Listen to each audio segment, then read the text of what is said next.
If there's one phrase I want you to hold on to from this episode, it's this: your game is the signal.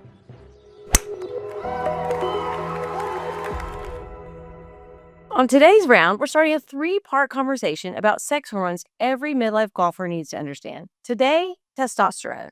Next round, we're going to talk about progesterone and estrogen.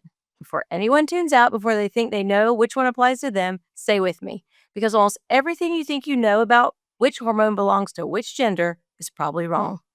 Welcome to Playing for Life, the podcast where golf, hormones, and midlife performance are finally in the same conversation. I'm Dr. Amy Garza, a midlife hormone expert, aspiring competitive golfer, and someone who believes better performance starts from the inside out. On this show, we connect what's happening in your body to how you show up on and off the course. It's about building a body that lets you live better, play better, and stay in the game longer. Because midlife is not where you stop playing, it's where you learn how to play for life. Let's tee it up. I want to start today by saying something that might sound strange coming from a hormone doctor. Most people don't walk into my office saying, I think my testosterone is low. I certainly don't hear them saying, I think my estrogen is fluctuating, or I wonder if my progesterone is dropping. It's just not how the conversation usually starts. People come in because they're tired. They can't sleep. They're snapping at their spouses and then feeling awful afterwards. And I can't tell you the number of parents I talk to that say, 1 second I was fine, and then I snapped at my kids. And then I was like, why did I just do that? So often, people are sitting at work staring at the same screen they've been staring at for years, doing the same job they've always been able to do, but suddenly their brain feels like mush. It's like moving through mud. You used to crush it at the gym, and now 2 days to recover, and a workout is just not what it used to be.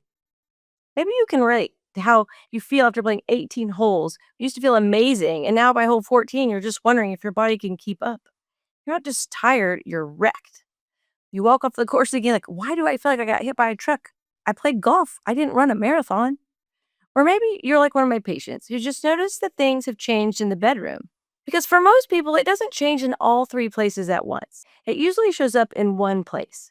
Sometimes it's the boardroom, sometimes it's the bedroom, sometimes it's the weight room, but before long, it can creep into all places. The problem is, nobody's giving you the language to understand what's happening. They just keep telling you it's part of getting older. I want to say this clearly right from the beginning.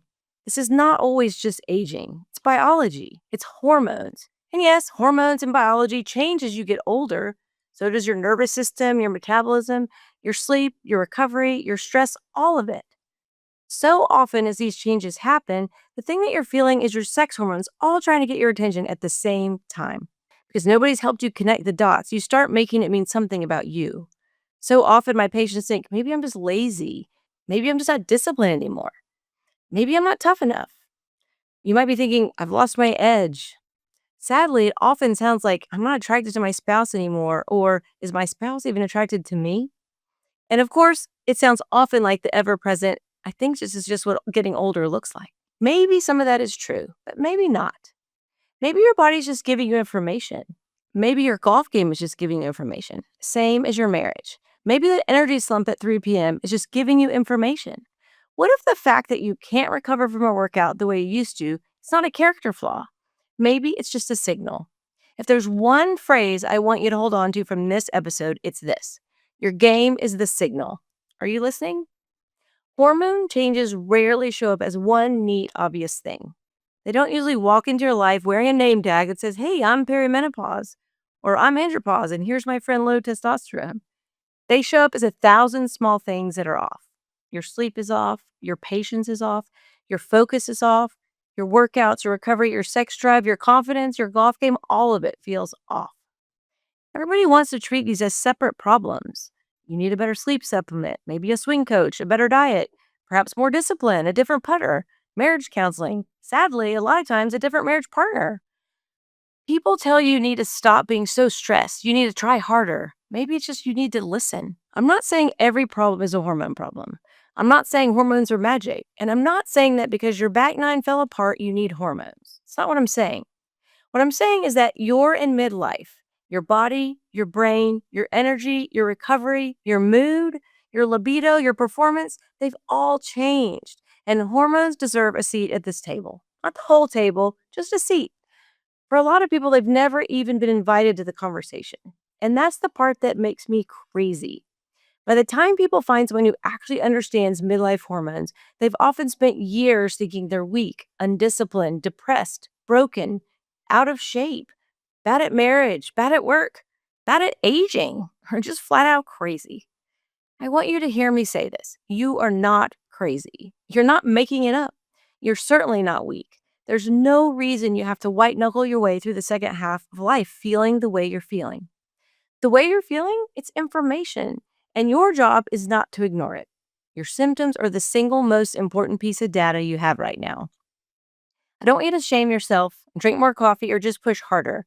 I want you to be willing to ask what might actually be happening underneath it all. So today, that's what we're going to start doing. I want to give you the foundation, not a boring science lecture, not a hormone rabbit hole, and certainly not a graduate level endocrinology class. Hell, I had that in medical school and I still didn't understand the stuff. Every midlife golfer needs to understand a few things about sex hormones. Frankly, this isn't just for golfers. Everyone in midlife needs to hear this. And you may be thinking, why are we talking about sex hormones? I thought this was a golf podcast. You'd be right. Hang with me because I want you to understand what these hormones do and why they matter. You should understand how they show up in your body, in your brain, in your marriage, your workouts, and especially on the course. Because your game isn't separate from your life. Your body comes with you to the tee box. So does your sleep, your stress, your blood sugar, your confidence, your marriage, your recovery, all of it. All of that to say, your hormones come with you. Sometimes your scorecard is just the first place you finally notice that something deeper is going on. Now, before we get into it, let me say one thing clearly. This episode is for men and women both. There's a lot of buzz right now about hormones and women's health, but this is a man's problem too. Because just like women, men's hormones start declining in their 30s. And declining hormones show up in so many different ways, which is probably why medicine as a whole is managing this problem so poorly. This is way deeper, way more nuanced than simply walking into a low T clinic like those that seem to be on every corner these days. A quick note, because I'm a doctor, I need you to remember I'm not your doctor. This is for education only. I'm not giving you any personal medical advice. Use it to have a smarter conversation with your own doctor. Okay, let me give you a tiny bit of background on these three hormones because I think it'll help. Sex hormones is the name we give to testosterone, estrogen, and progesterone. The name relates to their role in sexual differentiation, reproductive function, and the development of sex-specific characteristics. But here's the part that surprises most people. Both sexes produce all three of these hormones. The differences are quantitative, not qualitative, which means the estrogen that I have is the same estrogen a man has. And the same testosterone a man has is the same that I have. We just have them in very different amounts. These hormones have functions that extend far beyond secondary sex characteristics. They're critical regulators of bone metabolism, cardiovascular function, brain development, and neuroprotection. They're important in energy utilization, immune regulation, and body composition. They essentially touch every part of your body, which is why calling them sex hormones really understates their physiologic importance.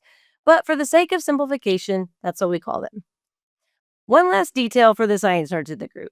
These are just three of the main sex hormones we're talking about today. There are many others. We can dig into those in a future episode. But for today, these three are the most important because they're the ones driving the show. They're the ones talking to you right now in maybe in not so subtle ways. Listen, we could talk for hours about just these three hormones. Understand that for today, I'm just giving you an overview. We'll dig in much deeper as time goes on. Let me know in the comments what it is you want to know more about, how to treat them, what levels to look for, all the things. For today, let's just get started. And we're starting with testosterone. I want to start with the conversation here because testosterone is probably the most misunderstood of the hormones in the entire conversation. Most people have this like cartoon version of testosterone in their mind. They think testosterone is about being male or being masculine, aggressive, maybe being obsessed with sex or having big muscles. And it's just such an incomplete picture. Testosterone is not just a male hormone. Women have testosterone too. Sure, we make much less of it than men, but we absolutely need it. And here's something that surprises most people. If you measured all of a woman's hormones with the same measuring unit, a woman actually has more testosterone in her body than estrogen. Fascinating, right? The point is, all of our bodies depend on it. Our brains depend on it. Our muscles depend on it. Our sexual health depends on it. So does our motivation and drive every single day. When testosterone declines, we feel it. We just may not know what we're feeling because we haven't been taught what to look for. And we really don't understand what testosterone does and why it matters. So what does it actually do? Testosterone is one of the hormones that helps you build and maintain lean muscle mass, which is probably why people associate it with being muscular and fit. In fact, you may remember those high profile doping scandals like Ben Johnson in the '88 Olympics. That even prompted legislation that classified testosterone and other anabolic steroids as controlled substances. There's a lot we can dig into there, and maybe we'll talk about that in future episodes. If that sounds interesting, let me know in the comments below. But beyond muscle mass, testosterone does a lot. It supports bone density, contributes to energy, motivation, and drive.